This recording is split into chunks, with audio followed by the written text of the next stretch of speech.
Maui, your timing is impeccable. Anyway, there's a boot up sound you're not going to hear for a while. And here's a boot down sound, or boot down, who says that? Shut down sound that you're not going to hear for a while. In other words, I'm saying goodbye to the DJI Osmo action camera. It's not a terrible camera, but, I mean, if anything, it's a great camera. It's a fantastic camera for what it does. But I'm ready to move back to the GoPro world.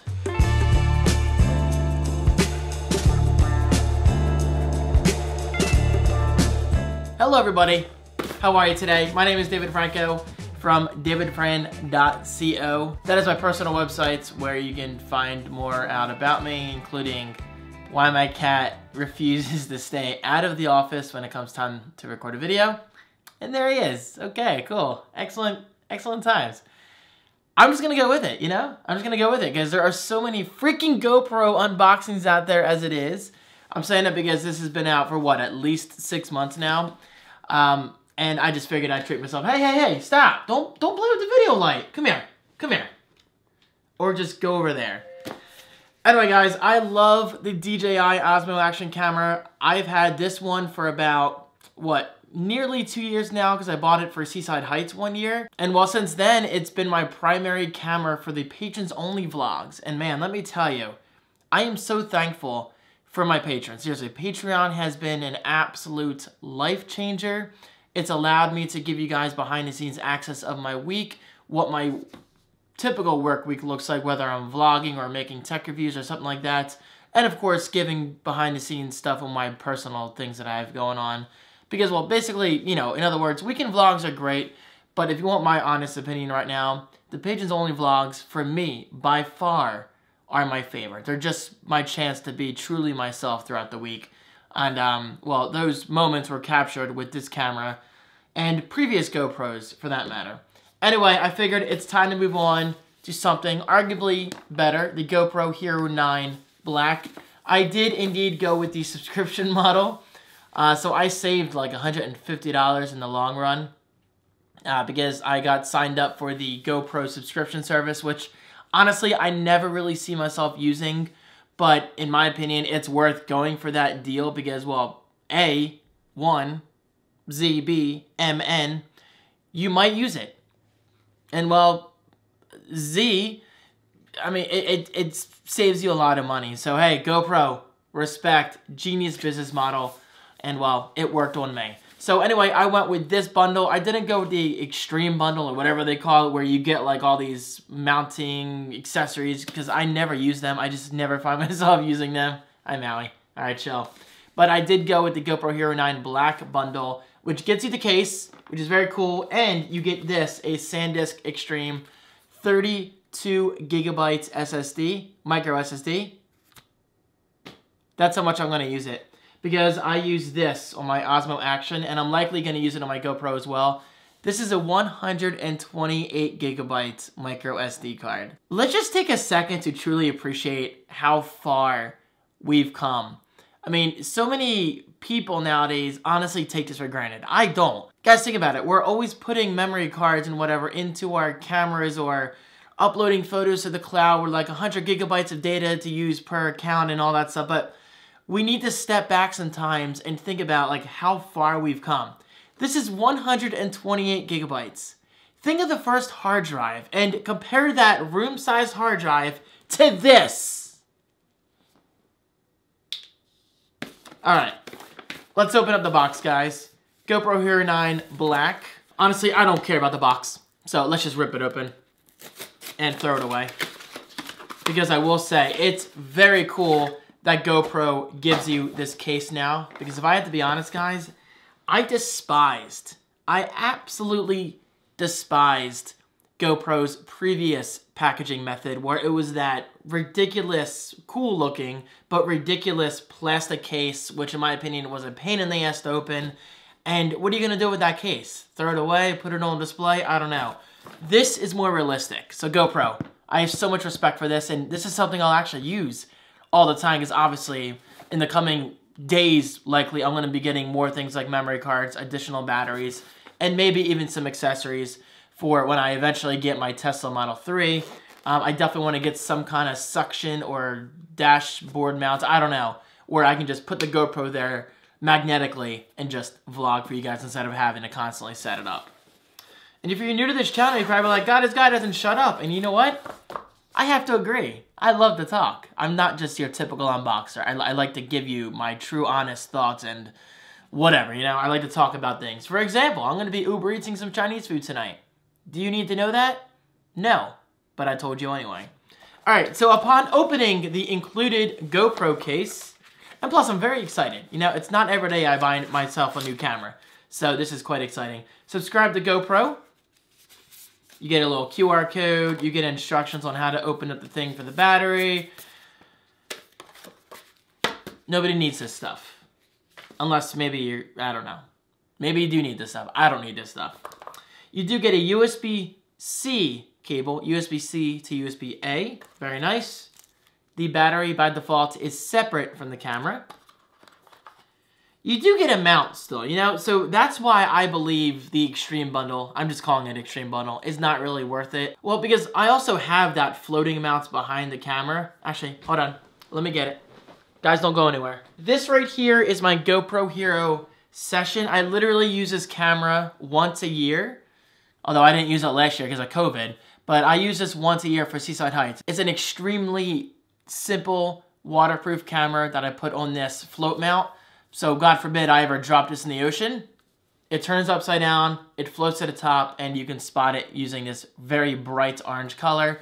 And I think this is what's included with the bundle.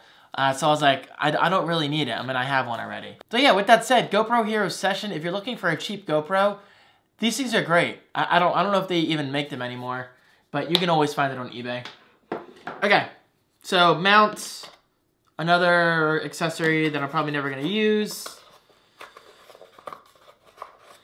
GoPro, why would you package things this way where you can't grab it with your finger? There you go. That's the little screw that you use on accessories such as this.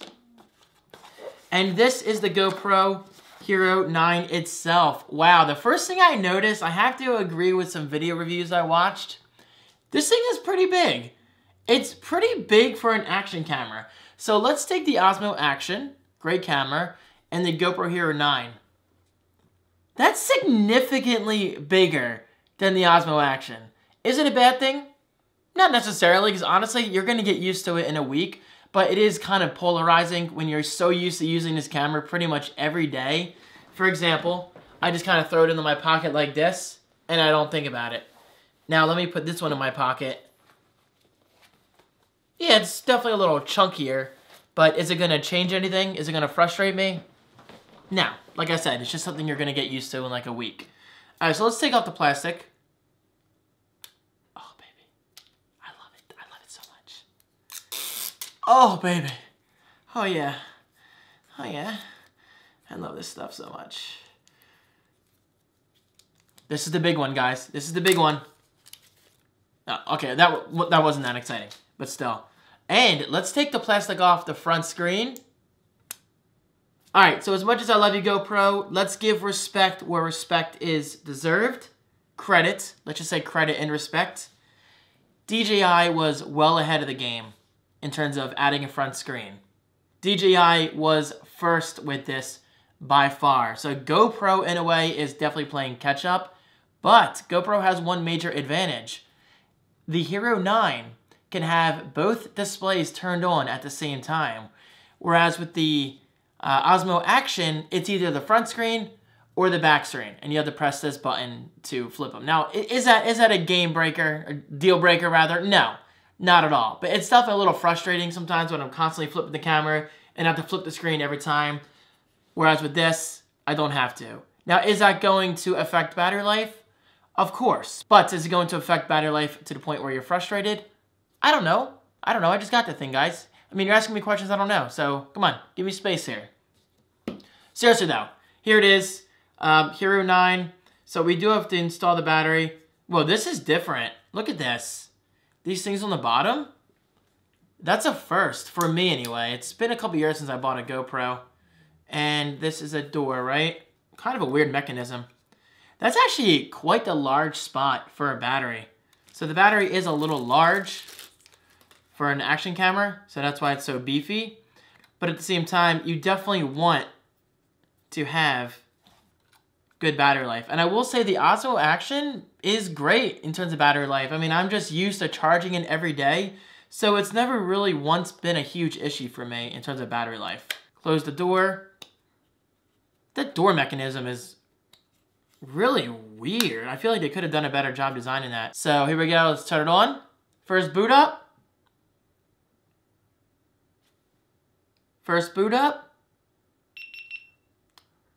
That's a good beat. Oh, wow. Dude, the GoPro HERO9 logo shows up as a mask. It's actually showing the front image, but in a 9 mask. Like the 9 logo mask. That is so cool. That is so creative. Okay, so I'm gonna get this set up off camera, and then I'm gonna wrap up this video with a test clip or two. All right, here we go. My first clip ever recorded using the GoPro HERO9. It's a little windy out, so hopefully the audio sounds good enough.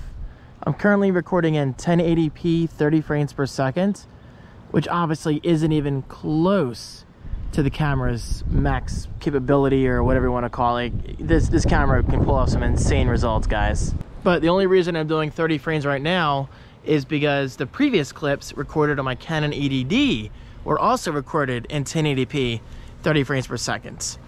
So right off the bat, I gotta say, the front screen, it looks good. It looks sharper than the Osmo Action.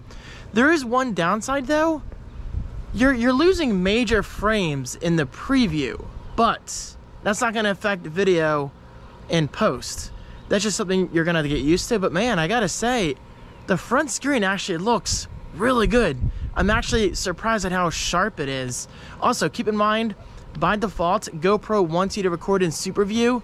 Me personally, I'm not a big fan of Super View because, I mean, for this, I mean, obviously, like if I was into skiing or skydiving, which I'm not, I wish I was, then yeah, Super View would look incredible because you'd get everything in, like, you know, the entire horizon, all that stuff, all these insane details. But for people like me, like this, I prefer the wide setting. I believe it's called wide. What's up, Z? How you doing? It's the outside cat I take care of.